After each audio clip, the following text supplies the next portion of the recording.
திண்டுக்கல் மாவட்டம் நிலக்கோட்டை ஊராட்சி ஒன்றியத்துக்கு உட்பட்ட பள்ளப்பட்டி ஊராட்சியில் கூட்டுறவு கடன் சங்கத்தின் செயலாளராக சின்ன மருதபாண்டியன் என்பவர் பணிபுரிந்து வருகிறார். அதேபோல் பள்ளப்பட்டி நியாய விலை கடையில் விற்பனையாளராக சேகர் என்பவர் பணி செய்து வருகிறார்.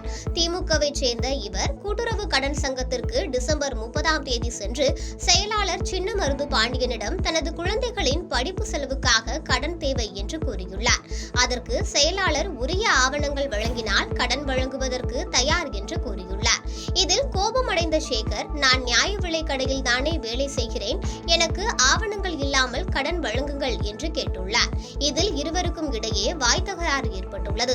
இதனால் அதிக கோபமடைந்த சேகர் செயலாளரை கண்மூடித்தனமாக தாக்கியுள்ளார். இதில் காயமடைந்த சின்ன மருது பாண்டியன் தற்போது அரசு மருத்துவமனையில் சிகிச்சை பெற்று வருகிறார். இதையடுத்து கூட்டுறவு வேளாண் கடன் சங்க செயலாளரை தாக்கிய விற்பனையாளர் சேகரை காவல்துறையினர் கைது செய்துள்ளனர். பாதகம் செய்பவரை கண்டால் நாம் பயங்கொள்ளலாகாது பாப்பா, மோதி மிதித்து விடு பாப்பா, அவர் முகத்தில் உமிழ்ந்து விடு பாப்பா.